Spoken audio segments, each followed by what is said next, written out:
종합제 TV 시청자 여러분, 오늘 강인덕 장관님 모셨습니다. 제가 오랜만에 인터뷰 역할을 하겠습니다.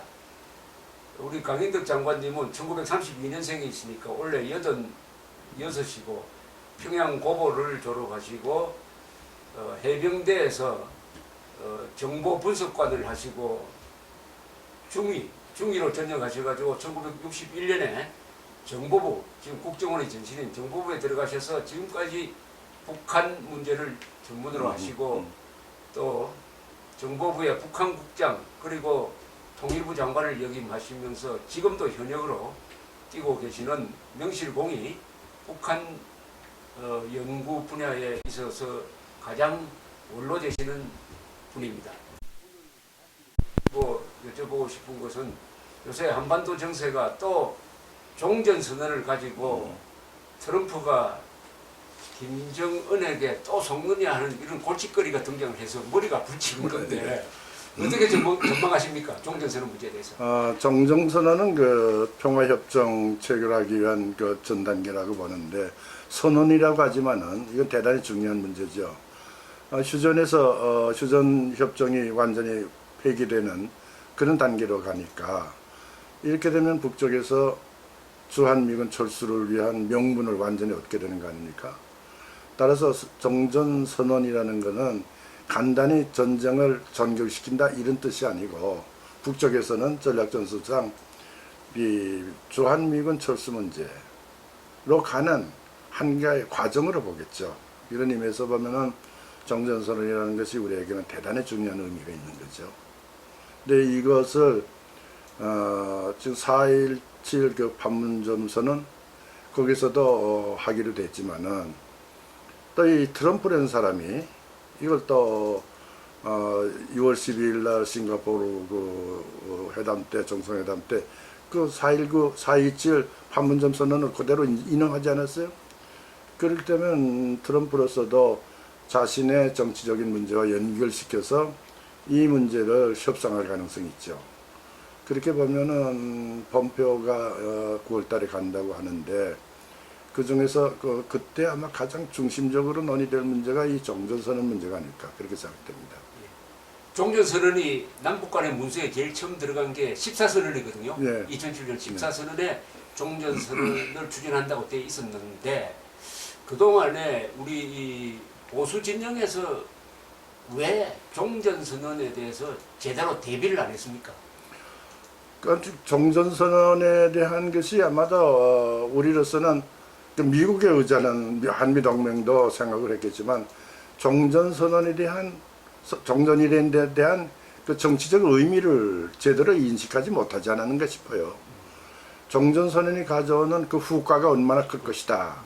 이 문제를 제대로 인식을 했다면은 당연히 보수 정권에서 이 문제를 놓고 반대 운동을 했어야 되는데 그걸 안 했거든요.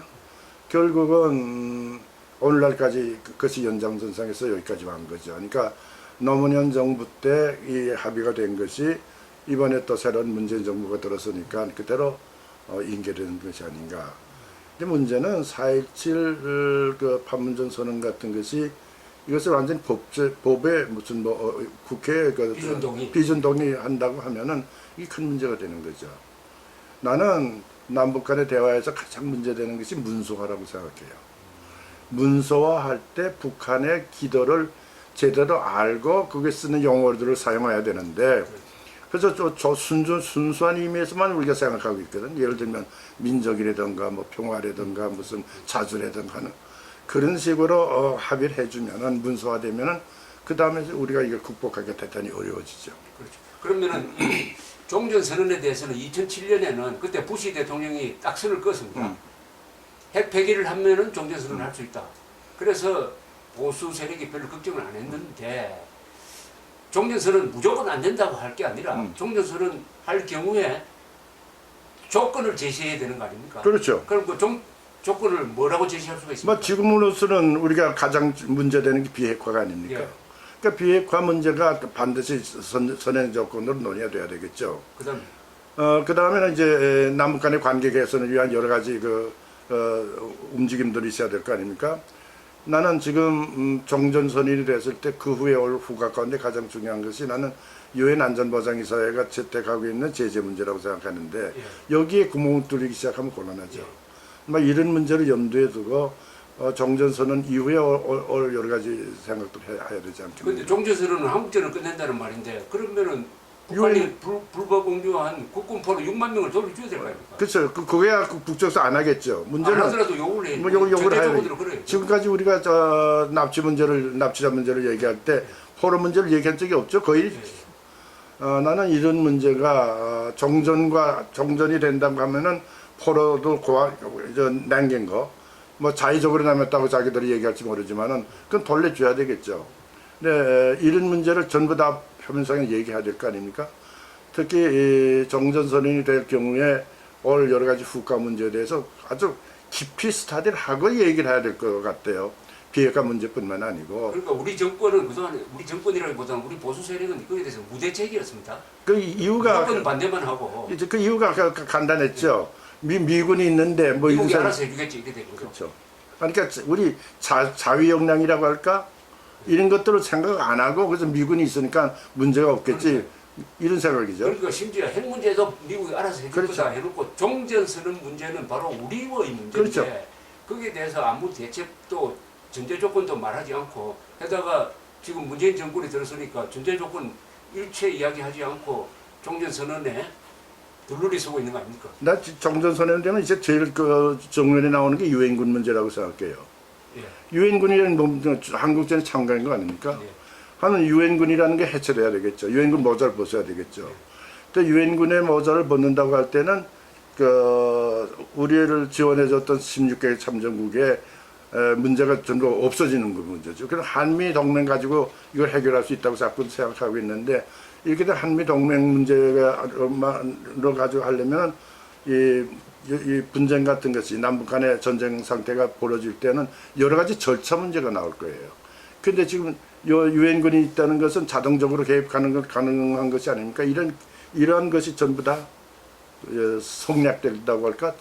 해소된다는 거죠. 그런데 일각에서는 이런 주장도 있습니다. 종전선언은 어디까지나 선언일 뿐이다. 그것은 법적 의무를 부과하는 것이 아니니까 종전선언 떼줘도 괜찮다는 이런 주장도 있습니다. 근데 그거는 법적은 그렇게 생각하는지 모르지만 정치적인 의미가 달라지지 않겠어요? 나는 우리가 지금 가장 문제되는 것이 이 평화라는 문제. 평화가 자동적으로 오는 것 마냥 그런 인식이 지금 많이 있거든요. 그래서 일본에서도 이 문제가 대단히 중요하게 생각하고 있는데 평화란 스스로 지킬 수 있는 힘이 있을 때 이게 가능하고 또 그런 힘을 가져야 된다는 인민의 인식, 사람들의 국민의 인식이 있을 때 가능한 건데 여기에 엄청난 지장이 오겠죠. 따라서 나는 종전선언이 오면 이제는 평화가 왔다. 그러니까 뭐 남북 간의 관계를 뭐 그렇게 중시할 필요가 뭐 있느냐. 뭐 이런 식으로 우리 국민의 그 북쪽에 대한 경계 인식이 완전히 깨지지 않을까. 그런데 문제는 종전선언을 추진하는 세력이 지금 시진핑의 중국 아닙니까? 그다음 김정은의 북한이죠. 이걸 막아야 될 문재인 정권이 또 같이 합세를 하고 있습니다. 중국, 북한 노선과. 다만 트럼프의 미국만이 거기에 비핵화의 실질적 진전이 있어야 된다는 전제 조건을 걸고 있는데 그러나 트럼프가 정치적 목적으로 중간 선거운동 차원에서 할 가능성이 많지 않습니까? 그죠? 어떻게 보십니까? 그게 제일 중요한 게 아닙니까? 이제 11월 달 선거에서 트럼프가 완전히 이길 수 있는 가능성이, 이길 수 있는 자신감이 지금 점점 희박해지고 있단 말이에요. 특히 오늘 같은 날은 어제부터입니까? 트럼프에 대한 그 선거 사무장에 했던 사람들이 지금 재판에 해부되고 그러지 않았습니까? 그러니까 트럼프의 위치가 점점 약해지면 뭔가 돌파구를 찾아야 될 거란 말이죠.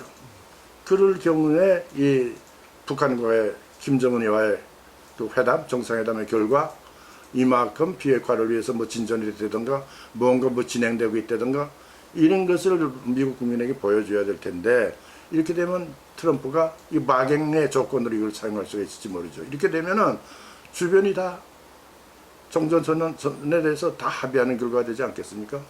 그러면 트럼프도 지금 상태에서는 종전선언을 할 수 없는데 북한이 어느 정도 성의를 보이면 할까요? 근데 이게 문제예요. 비핵화란 말인데 비핵화에 대해서 성의를 보이라. 근데 비핵화 문제가 지금 문제가 된단 말이죠. 몇 개를 만들었는지도 모르지 않습니까? 예, 예. 거기 무슨 60%다 70% 그런 소리 나오는데 몇 개 가운데 저 60% 70% 다시 말하면 북쪽이 보유하고 있는 제조된 병기화된 그 핵무기 플러스 또 병기화할 수 있는 그 핵 물질 이게 어느 정도인지 모른단 말이에요. 모르는데 뭐 어느 정도 진전시켰다? 이게 말이 안 되는 게 근본적으로 나는 그런 의미에서 보면은 북쪽이 명백하게 국제 사찰을 받아가면서 실제적으로 보유하고 있는 병기화된 핵과 병기화할 수 있는 핵 물질 이걸 전부 다 신고한다고 할까 투명하게 밝혀난 다음에 그 다음에 문제점이 뭐 이중 어느 정도로 뭐 제거해야 된다는 얘기가 나오는데 이거 자체가 지금 불명확하단 말이죠. 이런 위치에서 비핵화 문제로 암만 논의해도 무슨 성과가 있을까? 그런데 북한은 이제 이거 순서대로 가려면 일단 신고를 해야 안 됩니까? 그렇죠. 그다음 신고가 정확한지를 검증해야 되는 그렇죠. 거 아닙니까? 네. 검증한 다음에는 불능화 해야 되는 거 그렇죠. 아닙니까? 그러면 제1단계가 신고인데 네. 예컨대 북한에서 신고했다. 신고서 접수했는데 검증도 하지 않고 신고한 것만 해도 성의가 있으니까 여기서 종전선언하자 이렇게 나오는 거 아닙니까? 그 가능성이 충분히 있죠. 나는 북쪽은 그렇게 나오리라고 생각해요. 근데 또 여기에 이제 미국이 동조할 가능성이 있단 말이죠. 난 엊그저께 그 IAEA가 발표하기를 영변의 핵시설이 그대로 가동하고 있다. 그런 얘기를 나왔단 말이죠. 그러니까 이 투명성이란 신고한 것의 투명성이 저는 보장되지 않는단 말이죠. 근데 이거를 알기 위해서는 전문가들이 북쪽에 들어가야 될 거 아닙니까? 들어가서 일일이 확인을 해야 된단 말이에요. 그 과정 없이 북쪽에 발표한 대로 믿어서 될 것인가.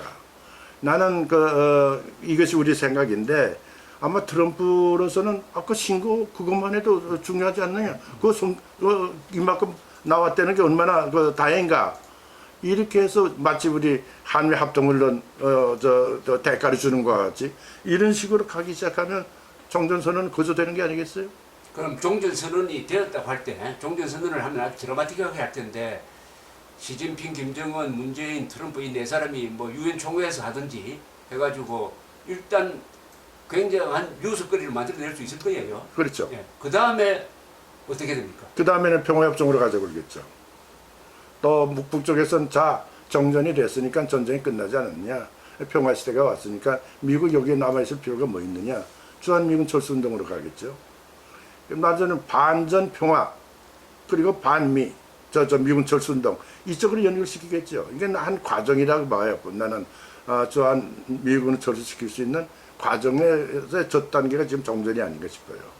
그러나 그것은 북한이 그렇게 주장하는 거고 아니 종전선언은 어디까지나 선언이니까 그거 앞으로 비핵화의 실질적인 진전이 없으면 평화협정 할 수 없다 이렇게 버틸 수 있잖아요. 그렇게 나와야 되겠죠.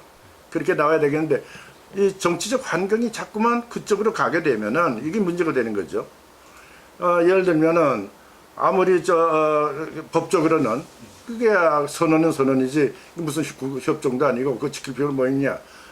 우리 한미 상호방위조약이 있으니까 이걸로 가면 되지 않느냐 했는데 그건 법적인 문제죠. 근데 만약에 사회적인 환경이 이런 식으로 맞으면 이제는 평화가 왔으니까 주한미군 있을 필요가 뭐 있느냐.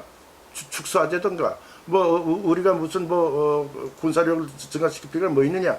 이런 식으로 사회 환경이 변화된다면은 거기에 따라서 새로운 현상들이 발생할 수가 있죠. 그렇다면 문제는 이게 북한은 항상 주장하는 거고 중국의 입장도 변함이 없고 미국의 입장도 크게 변할 것 같지는 않는데 종전선언 이후에 가장 큰 변화가 올 것은 한국 사회죠. 그렇죠. 한국 사회에서 이 종북 세력, 친북 세력, 좌파 세력 그리고 문재인 정권까지 김정은 정권과 보조를 같이 하면서 그런 평화의 말하자면 분위기를 띄울 때 그러면은 어떻게 되죠? 한미동맹, 주한미군 문제, 국가보안법 문제가 다 흔들리게 된다 이거죠. 나는 의식분자들의 움직임뿐만이 아니고 여기에 순수하게 일반 대중들이 그 의식 없이 그저 평화가 왔으니까 이런 인식이 이렇게 결합하게 될 거란 말이죠. 이렇게 되면 사회 전체가 완전히 평화적인 분위기 속에 간다면은 북쪽을 경계하기 위해서 만들었던 우리의 제도, 법적인 문제, 이게 다 깨지는 거죠. 깨질 수 있는 기본이 되는 거죠. 그렇게 되면은 정북 세력들의 구호가 달라질 겁니다.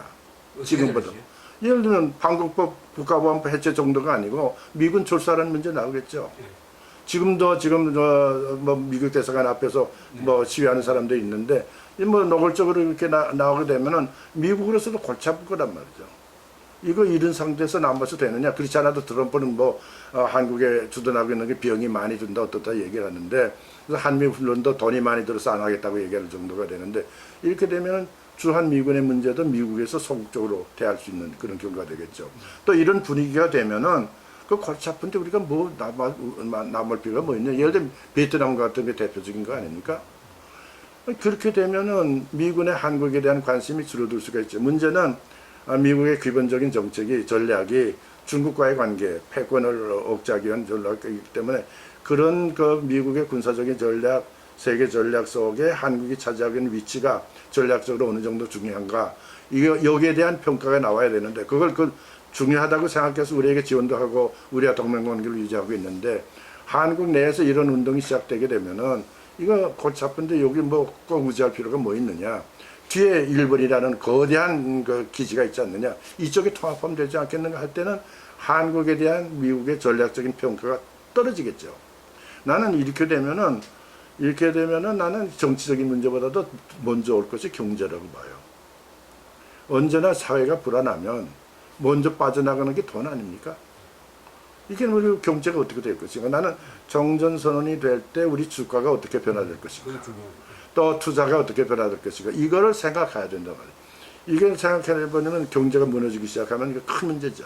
자, 그러면은 지금 이제 종전선언에 대한 분석은 뭐 이 정도로 하면 충분할 것 같은데 문제는 종전선언을 어떻게 하면은 막을 수가 있습니까? 아니면은 종전선언을 막을 수 없으면은 그 이후에 일어나는 사태에 대해서는 정부가 막지 않으면 우리 국민이라도 막아야 되는데 어떤 방법이 없습니까? 나는 우리 보수라는 사람들의 지금까지 태도를 보면 실망하기 끝이 없어요.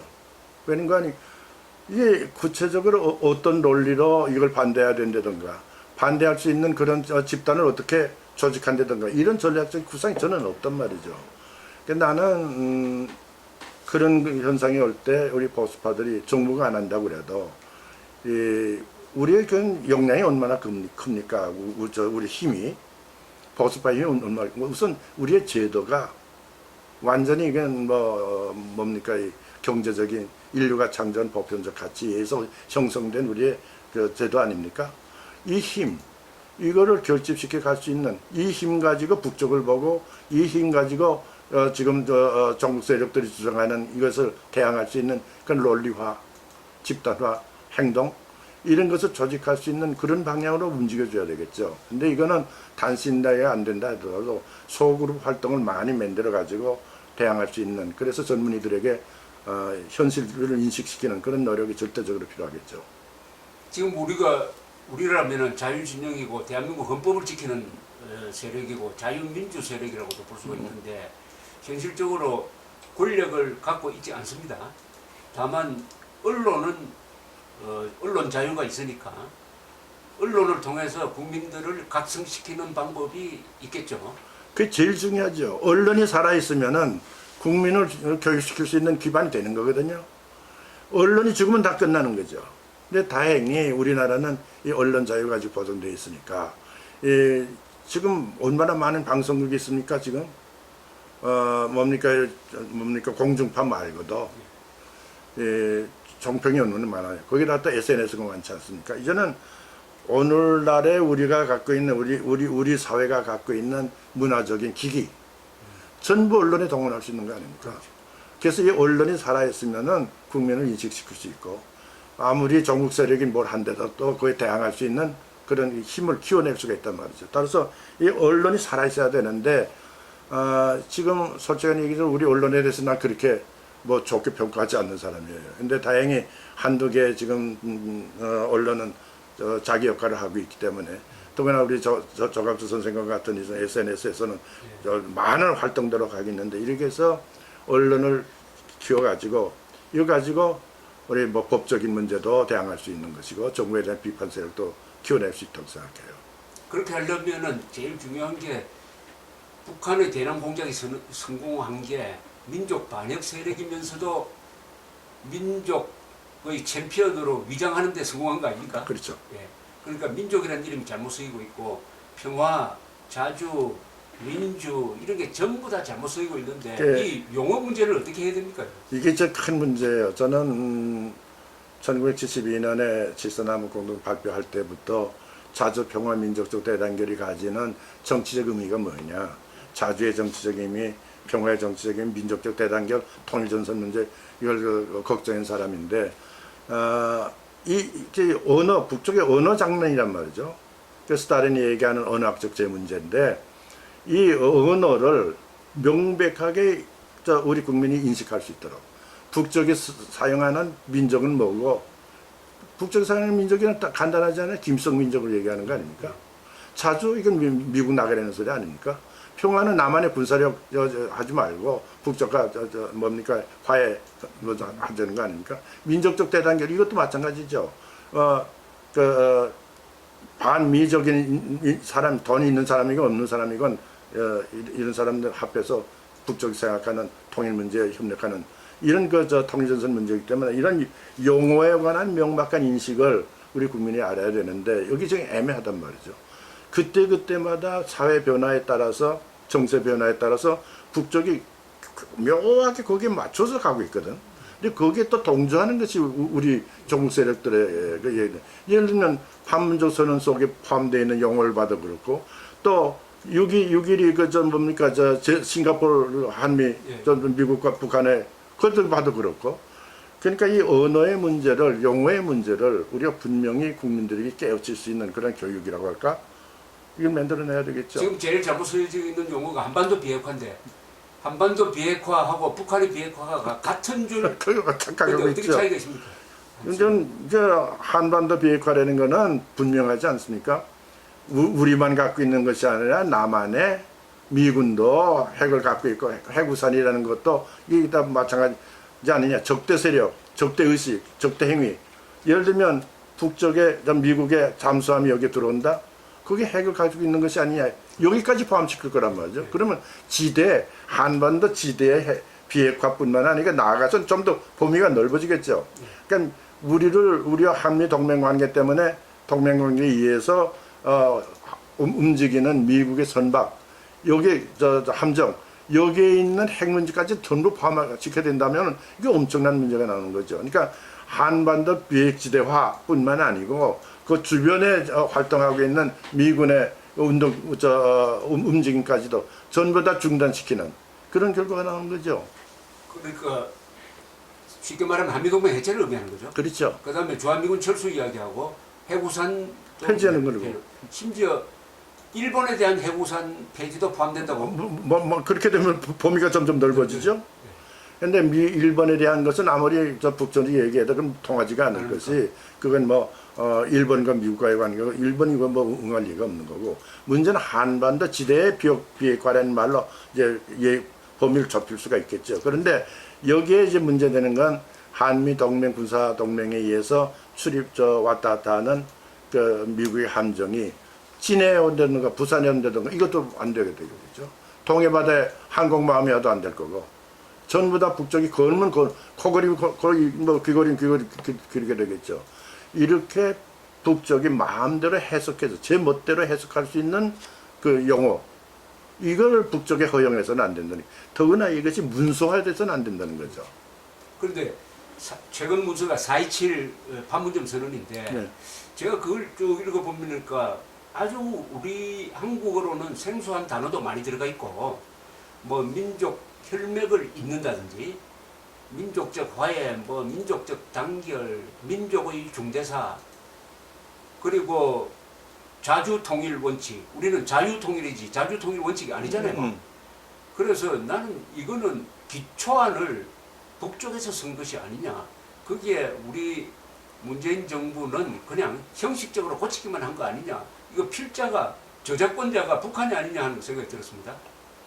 글쎄, 난 그건 구체적으로 모르겠는데, 난 그걸 저 칠사나무 공동성명 때 느꼈어요.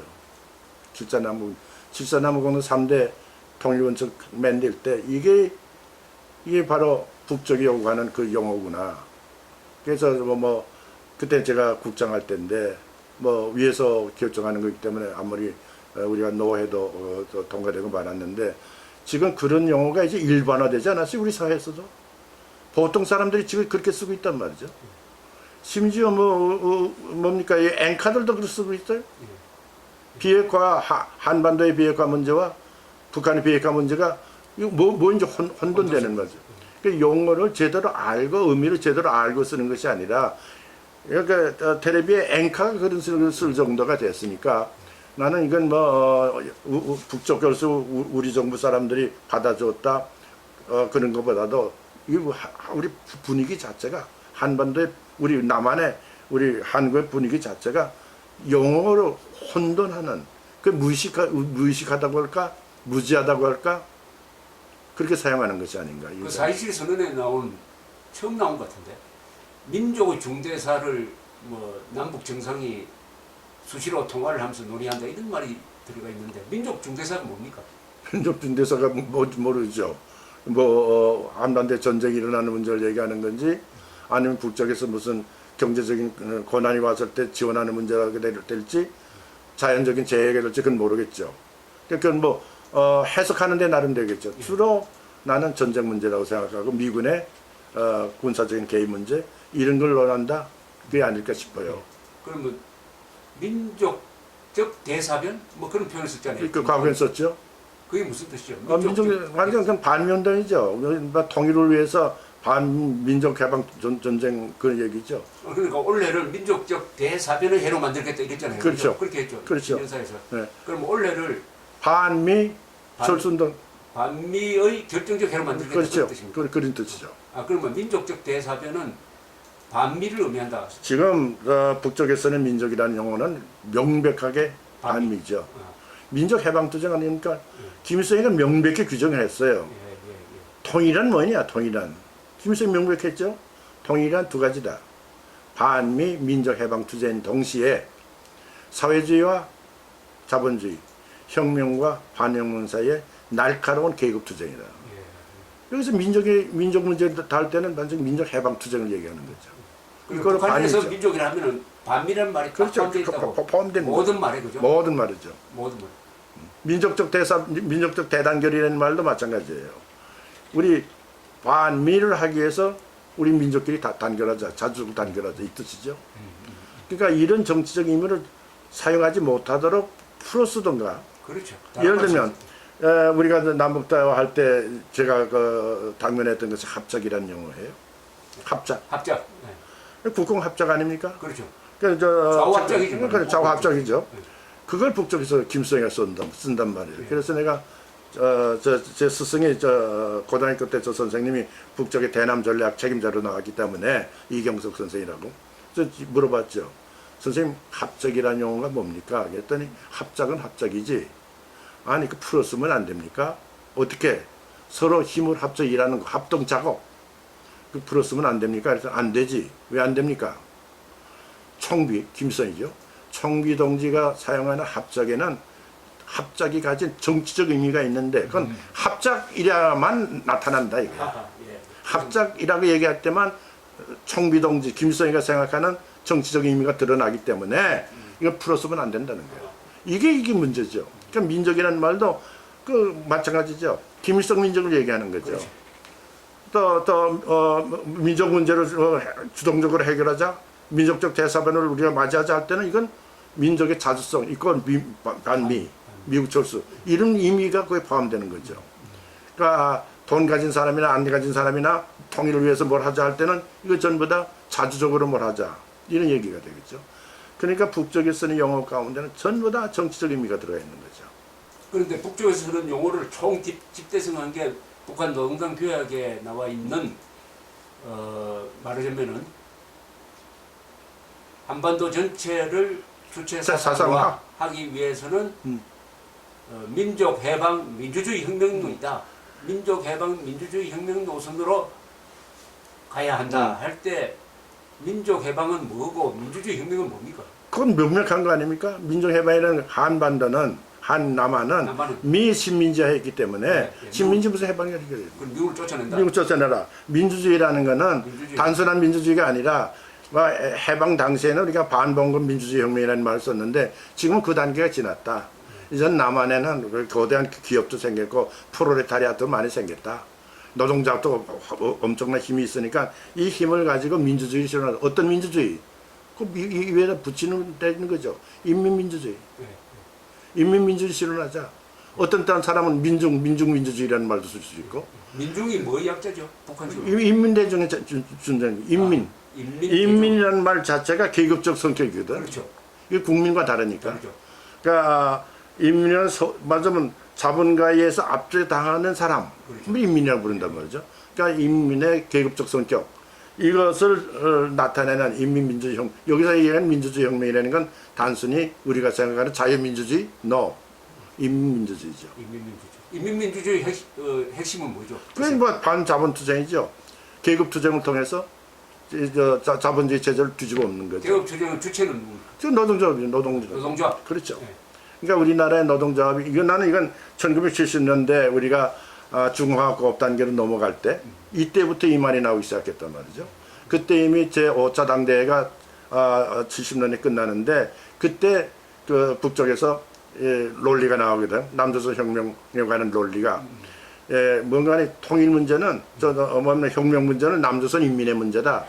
어떻게 할 거냐 남조선 인민이 그 현재 있는 박정희 정권 그리고 자본가 이거 때려부시는 그 인민민주주의 혁명으로 가면 되는 것이다.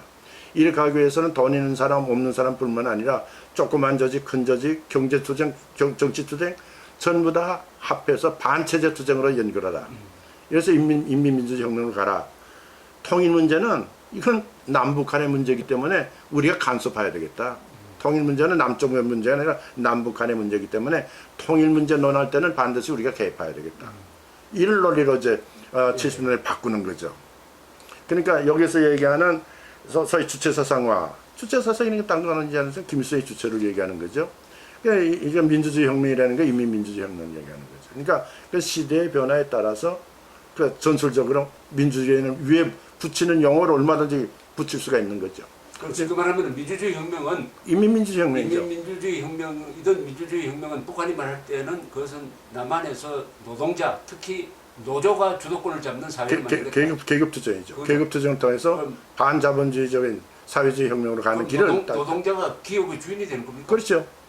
될 수가 없잖아요. 그러니까 그건 우리에서는 불가능하지만은 북쪽에서 볼 때는 기업을 노동자들이 장악할 수가 있다는 얘기죠. 예. 그러니까 이거는 뭐 이렇게 될 수 있죠. 노동자가 정권을 만들고 정권이 노동자를 우선시하고 국교해버리려고 되는 거죠. 그래가지고 뭐 여러 가지 또 노동자 중심이 된 정권을 만들고 그 정권이 노동자 편을 들고 반기업으로 나가고 기업을 뭐 간접적으로 장악한다든지 그렇죠. 국민연금을 통해서 한다든지 하는 그런 여러 방법이 전술적인 방법이 있겠죠. 그러니까 노동자가 직접 경영하는 게 아니고 그렇죠.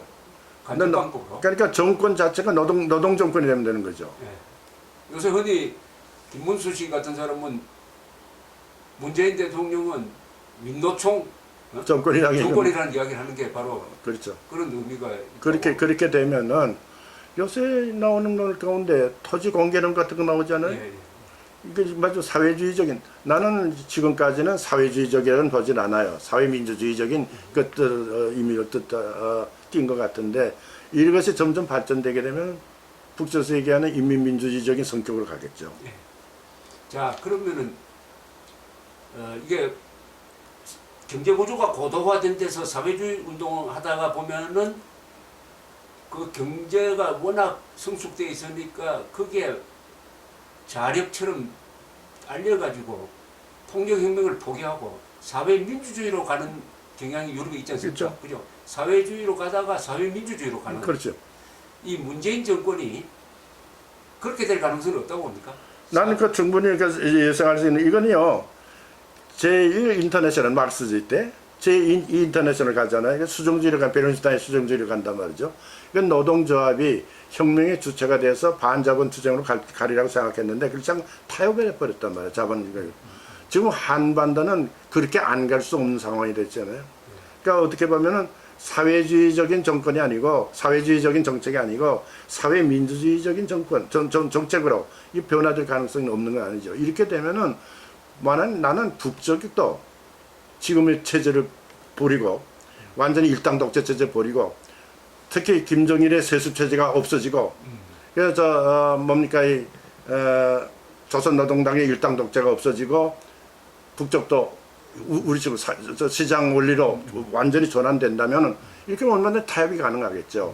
근데 그것이 안 되는 한은 언제나 남한에서만 일으키는 혁명을 일으켜서 변화시키는 이런 데로 갈 테니까 이건 대단히 우리에게는 위협이 되는 거죠. 나는 이런 의미에서 우리가 통일 문제를 논할 때는 반드시 북쪽의 변화에 대해서 염두에 두고 북쪽에 뭘 바꾸라 하는 얘기를 해야 되겠죠. 첫째로 그 얘기를 안 하면 안 된단 말이에요. 북쪽에 변화 없는 연방이라 있을 수가 없거든. 예를 들면 자꾸 좀 연합체다 무슨 북쪽에서 얘는 연방이 낮은 단계의 연방 어떻게 얘기하는데 그럼 뭐 어떻게 보면 뭐 국가 연합 같기도 하고 예? 우리가 생각하는 연합 같기도. 근데 낮은 단계 어떤 식으로 낮은 단계 실현할까? 꼭 연방이라고 안 써도 남북 간에 협의체 만들면 될 거 아닙니까? 경제협의체 무슨 예를 들면 공동체 같은 거 말이죠.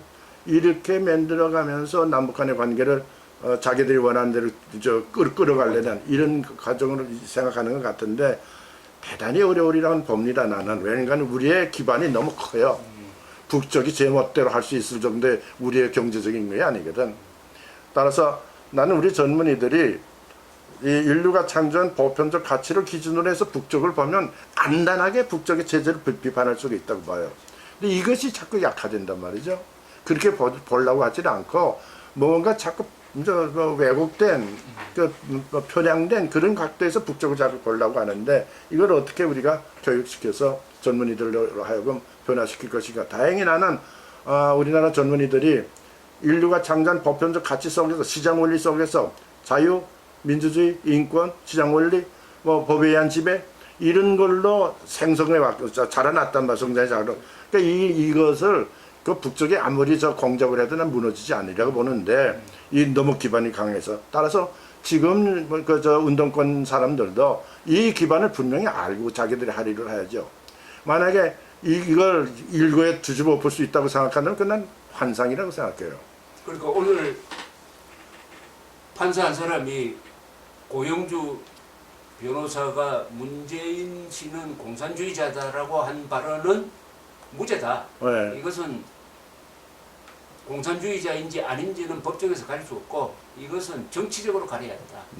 그것은 사회적 토론을 통해서 또는 투표를 통해서 가리는 거지 해가지고 또 고의성도 없다 해가지고 무죄를 선고를 했어요. 네. 그러니까 이것은 한 개인 판사 한 사람이 단독 판사인데 단독 판사가 사법부의 독립을 지킨 거 아닙니까? 그렇죠. 또 동시에 언론의 자유를 보장한 거예요. 네. 이런 게 곳곳에서 말하자면은 이 문재인 정권의 어떤 좌경과 드라이브에 대해서 이 반발을 할 거 아닙니까? 곳곳에서. 그렇게 되면은 현실과 부딪히니까 연방제는 갈 수 없다 이 말씀이죠. 그렇죠.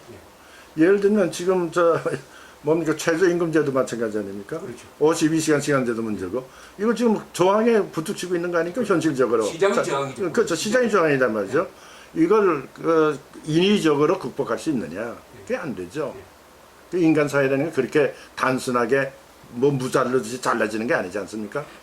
그러니까 그런 의미에서 나는 정책 수립자들의 머리가 전략적인 사고를 가지고 움직여 달라는 거죠. 그러니까 이게 물리학에서 말하는 팩트 현상, 양쪽의 힘이 네. 하면 그 중간선을 가는 게 이제 팩트 현상인데 사회민주주의가 일종의 사회주의와 자본주의 사이의 팩트 현상으로서 나타나는 거 아닙니까? 사회민주주의의 경우에 가장 기본적인 거는 사회주의와 다른 것이 시장 원리를 인정하는 거 아닙니까? 또 풍기혁명 포기하는 거죠. 포기하는 거고. 동시에 언론 자유를 인정하는 거고. 의회 민주주의 인정하는 거죠. 그 영국의 노동당에 대해 노동당 그렇죠. 정부가 대표적인 거 아닙니까? 문재인 정권이 그런 식으로 진화할 수 있느냐 없느냐. 문제는 북한 정권이 있어가지고 막 공작을 하니까 물론 유럽에서도 소련이 있어가지고 사회민주주의를 많이 공격을 했지. 그래도 그 사회가 가지고 있는 성숙성 때문에 글로 가지 않을 수가 없었죠. 그렇죠. 나는 우리나라도 이만큼 성숙이 됐단 말이죠. 네, 네. 나는 이 정책을 이렇게 일어나고 있는 저항들을 지금 보고 있거든. 눈에 보이잖아요, 지금. 보이니까. 네. 보이고 있어요. 난 보이거든, 지금. 이러는 건 보이는 이런 저항이 어떻게 조직화될 것인가. 근데 이것이 우리가 성숙됐기 때문에 이게 선거로 나타나겠죠. 그렇죠. 여론조사에 나타나고 그렇죠. 선거로 나타나겠죠. 그것을 거역하고 그걸 뒤집어 볼 수 있을까? 나는 없다고 생각해요. 우리가 보수파가 문재인 정권에게 남겨준 것과 마찬가지로 이 선거를 통해서 일어나는 저항 이걸 뒤집어 엎고 아니다 할 수 있을까? 난 못한다고 생각해요.